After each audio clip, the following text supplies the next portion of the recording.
Greetings, golf fans, seekers, achievers. Today I'm talking about the 3 R's. Really not that much about golf. Rambling, reminiscing, reflecting. How the mind works. Well, I went to a Christmas party last night. This is December 8th. Ugly sweater theme. I wore this. Well, this is comfortable for me. It's not really a sweater, maybe a sweatshirt. But think about it, when we want to relax, we don't get out our best sweater, or we want a comfortable to lounge, we have comfortable shoes or slippers. We don't get on our shiny patent leathers. So thinking how we act and react. The mind is an amazing thing. We have, research shows, over 60,000 subconscious thoughts in our mind every day. There's a constant chatter. A lot of it you're not even aware of, but you're observing, you're reflecting. There's a car going by. That's a Toyota. I always look at them. I can't tell a lot of times. A Jeep now looks like any other SUV. I've got cars. I've had a lot of cars in my time. Now, I used to buy new cars. No more. This is a Odyssey, 2008 Odyssey that I got from my son. This is a 2010 Transit cargo van. Great car for my needs. And then if you looked over here, that's a 2016 Ford Escape that has all the bells and whistles, everything we might need. So my needs are few, my wants are many. But one thing, and I was surfing on TV, and I came across J.D. Jakes. Man, there's a man with passion. But he was talking about having a buffer, and he was using it in context of worry. I don't know if I think of buffering, that's like aspirin. You take it to buffer off the pain. A buffer is that you want to divide something so they don't get together. Well, maybe that does relate to worry, because we don't want that worry to infuse into our brain. Well, it's interesting. Worry or negative thoughts create a chemical. It's called cortisol. This relates to stress. You can get ulcers, you can get cancer, you can get all kinds of things from this. We don't want that. But positive thoughts create this chemical endorphins. And we want that. That gives us a natural high. Now, we don't, like some people do it with drugs. That's counterproductive because it's diminishing return and it's not healthy. But golf, good thoughts. And actually, now I'll share this with you. 40 years ago, I took a course. I've always been interested in the mind, body, how it relates. It was a course called Mind Control by Silva Mind Control. And I was so impressed with it, I enrolled my wife, son, and daughter, and also her folks. And what it is training your brain. There is brain gym in different ways. And I like to do crossword puzzles. I'll play spider solitaire, different things, just to occupy my brain. So all these destructive, negative thoughts don't get in there. But what I learned is how to clear my mind of those negative. We all have them. And just like there's a dry erase board, I think, or you pull the sheet and it all disappears, and then you can write on. I forget what that's called, but it's the method, and it works. I've used it thousands of times. And what you do is program your brain, and it takes some practice, some diligence, and discipline. But whenever a thought comes into your mind, if you say cancel, cancel, or I did, it expunges, that's a word for it. It erases that thought, and you have a blank page there you can infuse with good thoughts. So how do we get good thoughts or good practices or good methods? And we were talking Bible study about financial health. There's a class in our church. Today you have the credit card. That's all right, here's my card. Oh, you don't take the card? Well, I'll go to the ATM. Well, you better have a plastic with you. Some people think money, cash is old-fashioned. I still think it's king, but so easy to get into that credit card debt. Of course, school loans, they build up. Yeah, I'll take that course. Well, yeah, I can finance it. I'll exorbitant interest, and it builds up. And so what happens?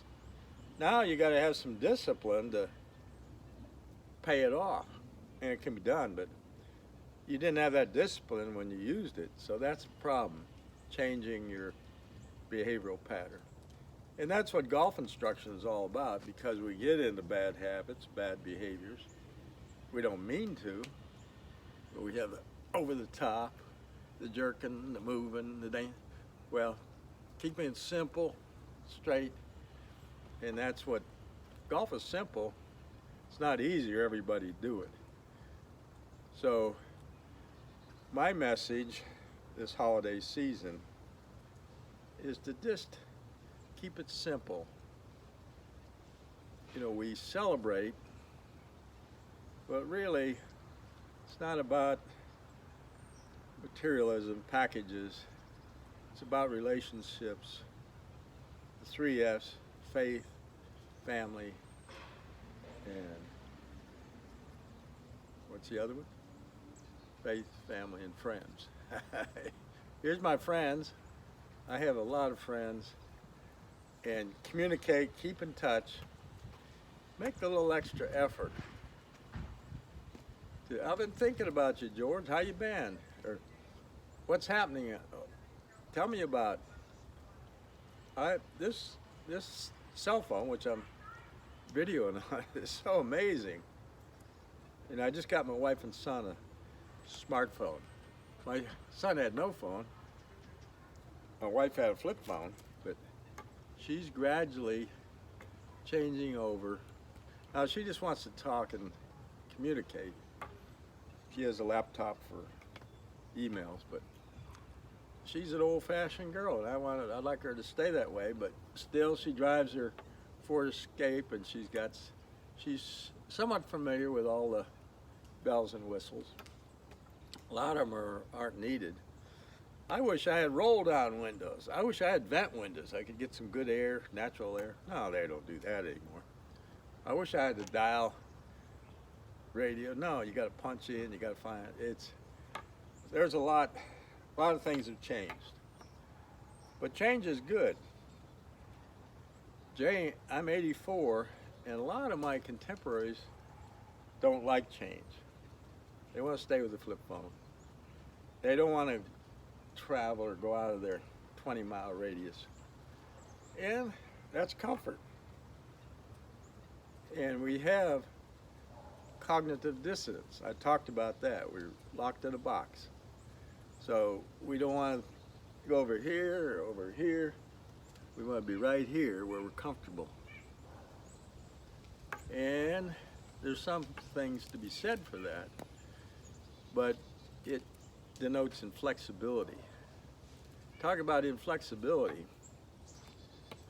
My bathroom toilet after 40 years. We lived here 40 years. There's it. I don't want to move. I'm very comfortable. I got everything I need here.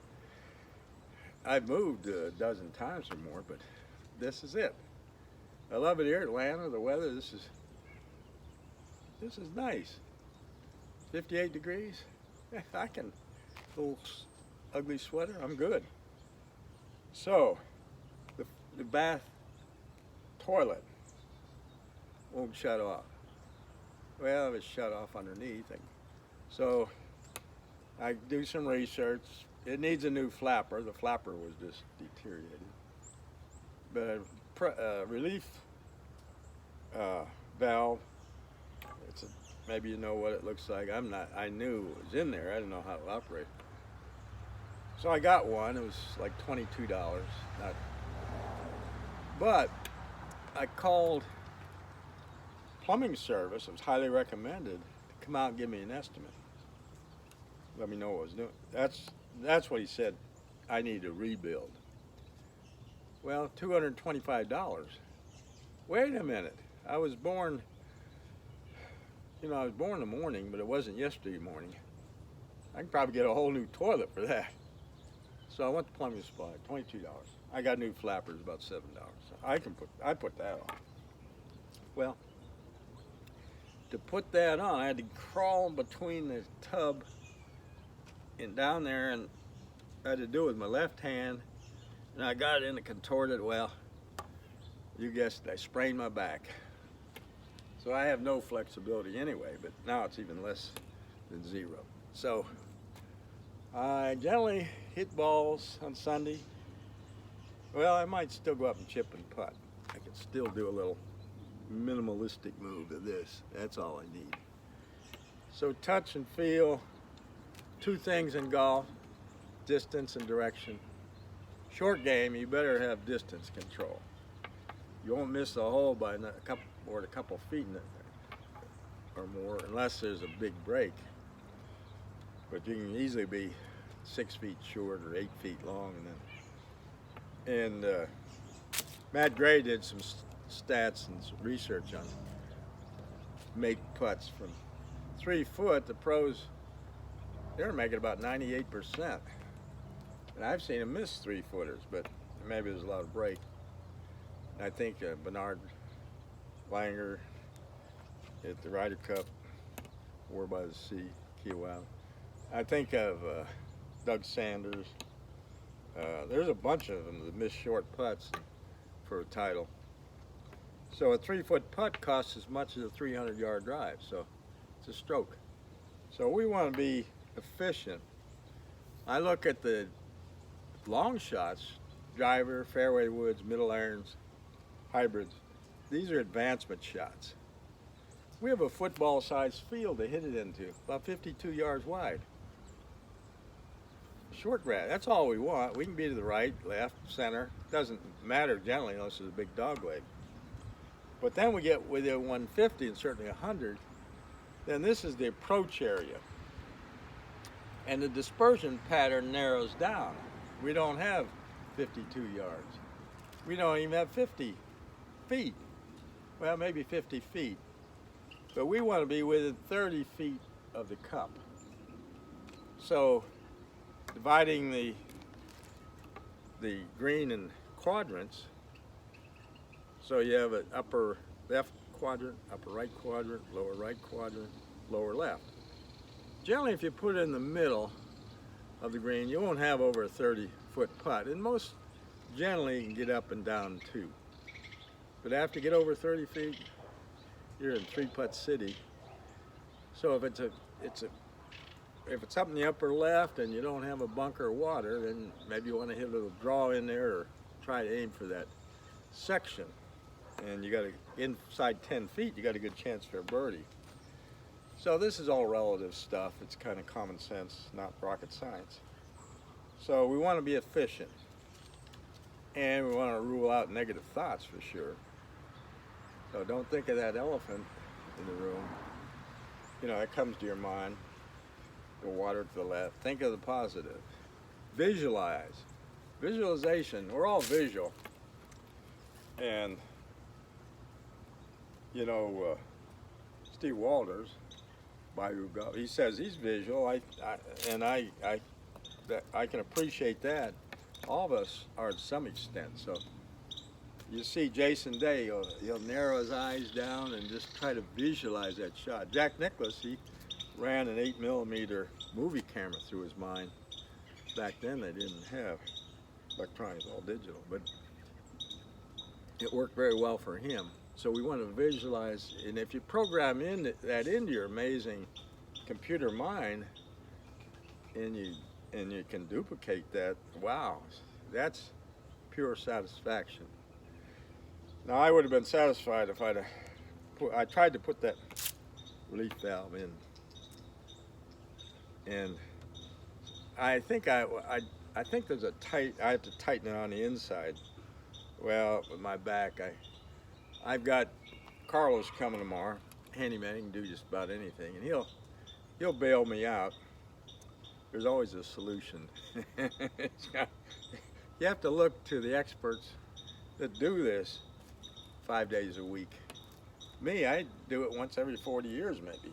Now, I guess I've done a couple of toilet repairs.